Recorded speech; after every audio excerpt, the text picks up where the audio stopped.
And welcome to Hannity, and this is a Fox News Alert. Bombshell reports tonight out of the NFL. One of the league's biggest names, Ray Rice, has been released from the Baltimore Ravens and indefinitely suspended by the NFL after new video surfaced of him punching his then-fiancée in an elevator before dragging her out. We're going to have more later with ESPN's Stephen A. Smith. But first, senior officials are now saying the administration is preparing a three-phase campaign to destroy the ISIS terror network, which could outlast the remainder of President Obama's term in office. Now, the president is expected to address the nation on Wednesday and inform the American people of the strategy.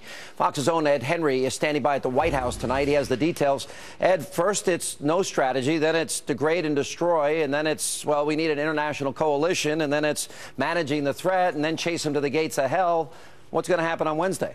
Well, Sean, as you lay that out, you're right that the president fumbled his first couple of attempts, if you will, to sort of explain this strategy to the American people. It took 3 news conferences over about a week here at the White House, all the way over to Europe, before he did finally settle on that strategy. And now, as we press for details about what he'll say Wednesday to flesh all of that out, the White House being very vague. All they're really saying is what he will not say, which is that he will not send in U.S. combat troops to either Iraq or Syria. That leaves the door open to what you referred to as that 3-part strategy. Continue the U.S. airstrikes in Iraq, number 1. Number 2, try to stand up the Iraqi government so they can start taking care of some of this on their own military take care of business. 3rd, potentially expanding the U.S. airstrikes into Syria. And as you say, officials are saying the president will lay out the idea that this could be a long campaign, maybe up to 3 years, that would span into the next administration, Democrat or Republican. Fascinating, because this suggests a long battle with an enemy that the president just back in January suggested was the JV squad. And the bottom line is Josh Earnest today was pressed by me and others about the fact that the president in this interview with NBC's Meet the Press suggested he was not referring to ISIS when he talked about the JV squad in that New Yorker interview. But when Josh Earnest made a similar claim recently, the Washington Post gave him 4 Pinocchios, something I pressed Earnest about. Listen. Why do you and the president continue to say something that has been proven to be false? It's not proven to be false. The president was describing the wide variety of extremist groups that have sprouted up over the last several years in this region of the world. Some of them have greater capabilities than others. Some of them do not pose a threat to the homeland.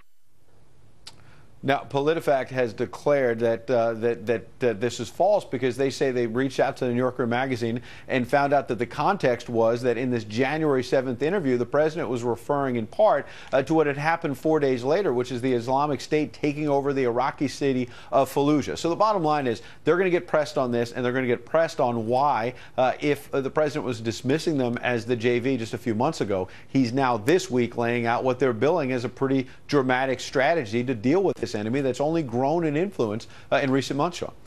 Real quick, Ed, 2 quick questions. Number 1 is Senators Rand Paul and Ted Cruz, they're demanding that the president go to Congress if there's going to be any use of force as it relates to ISIS. And secondly, the president delaying executive action on immigration. The cynical side of me says all politics. He denied it this weekend. He denied that it's about politics, but look, if you look at the calendar, it's the president himself who set this timetable back in June that the Republicans on Capitol Hill had not moved on comprehensive immigration reform. He said that forced his hand. That was his explanation for saying, I'm going to take executive action, unilateral action to reform the immigration system without Congress. And in June, he said, look, I'm going to do that. I've asked my cabinet to look at what we can do legally, and we're going to do that by the end of the summer. Well, then he pulled back. Well, what happened? What intervened in recent weeks?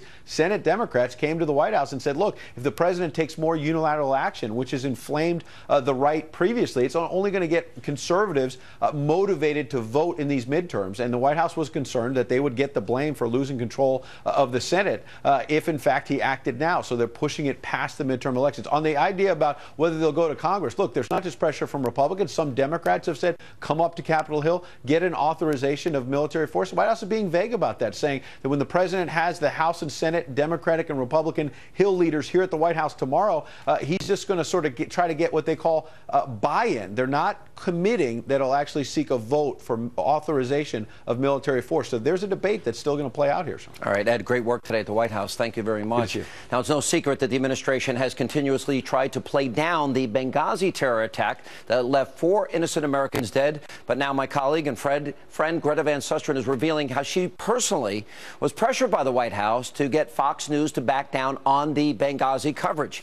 Here to explain exactly what happened is the host of On the Record, 7 Eastern here on Fox, Greta Van Susteren. Greta, what a story. Sean, here's what happened. Actually trying to pressure our colleague Jennifer Griffin at the Pentagon. She had reported that there was a stand-down order issued at Benghazi, and apparently the administration didn't like it. So one night I'm sitting in my office, minding my own business, getting ready for the 10 p.m. slot, the slot that you now occupy. I get a phone call from someone high up in the Obama administration, someone I'd known for years, and the person says, tell Jennifer Griffin she should stop reporting the stand-down. I said, why? He said, because she's wrong. I said, well, why are you telling me? He said, because I'm concerned about her career. And I thought to myself, since when has anyone in the Obama administration been worried about our careers over here at Fox News? So I said, all right, well, give me the proof. Tell me how she's wrong. Well, and the person didn't give me the proof, but I hung up, called Jennifer Griffin, told Jennifer about my phone call. Jennifer says, I have several sources, but I can't reveal them. She's a good journalist. She didn't reveal them. And so then she got hit by many news outlets for reporting this. I suspect that the Obama administration had gone to those other news organizations, maybe trashed Jennifer.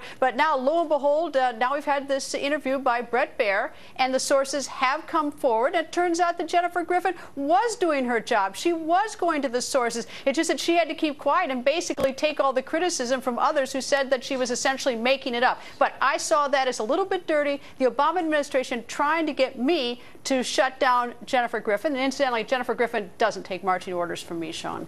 No, but the important aspect is here, I mean, there's an implied threat there, which is, oh, we don't want her to hurt her career. She was right on every point, as she's always been, as we both know her as a great reporter. Amazing. Don't forget two other things.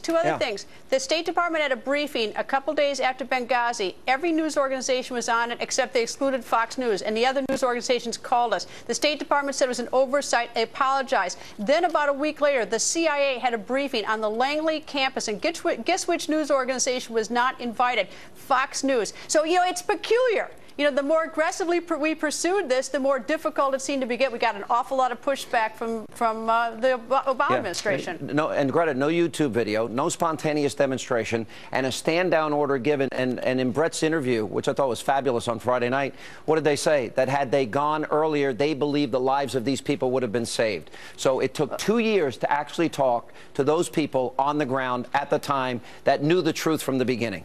I will say this. I suspect that everybody was very confused that night, and my beef with the Obama administration is not with what happened there, as they're trying to decide what to do, and they don't want to send people in who might get killed themselves. My beef with them is what they did afterwards, that silly video story, and the president was saying it on The View, and you've got Susan Rice and everybody else. You've got us being excluded from briefing calls from the State Department, the CIA. You get me getting this bizarre call to try to shut down my colleague who's reporting something that she has adequately and completely sourced.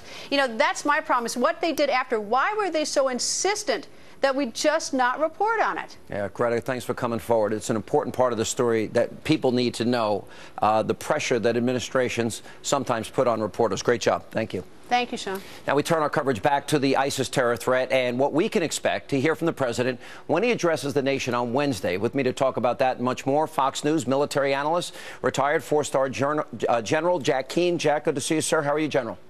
Yeah, good to be here tonight, Sean.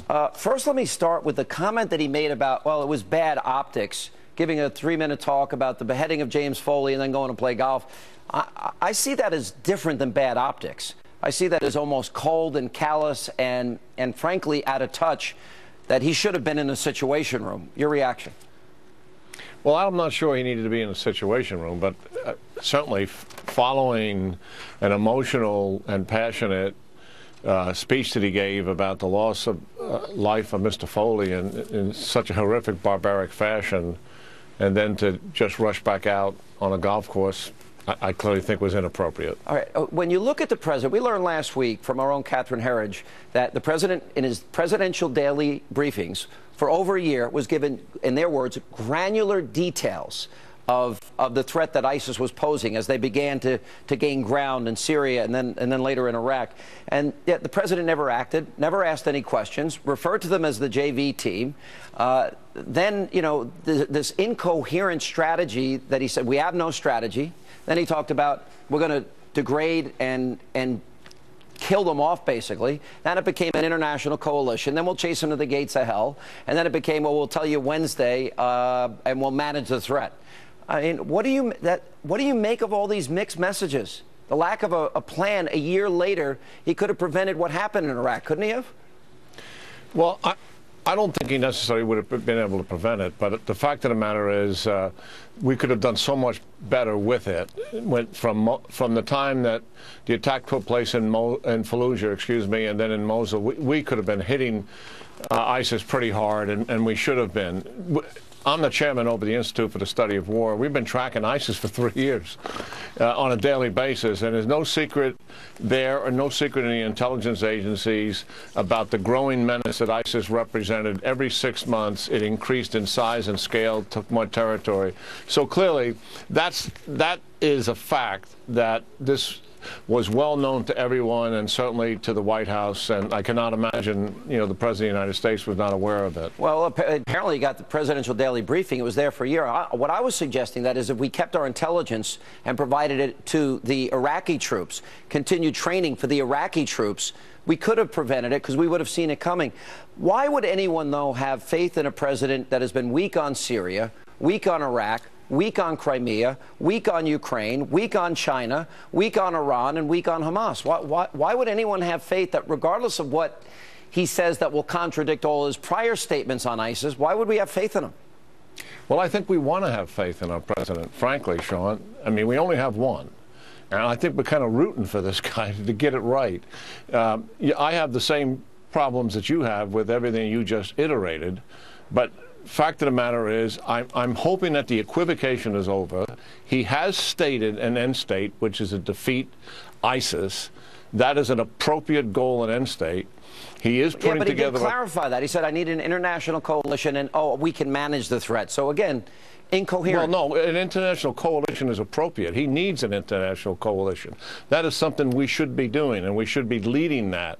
Now, he has to push that coalition and get out and make certain those capabilities that are inside those countries actually show up on a battlefield, and it's not just rubric and hubris and the rest of it. Last question, we though. actually have clear capabilities. The president steadfastly refused the term war to describe the nature of what this conflict is, just as the president mysteriously refuses to talk about a war on terror or even define Fort Hood as anything other than workplace violence when we all know it was an act of terror. Why do you think he'll change now?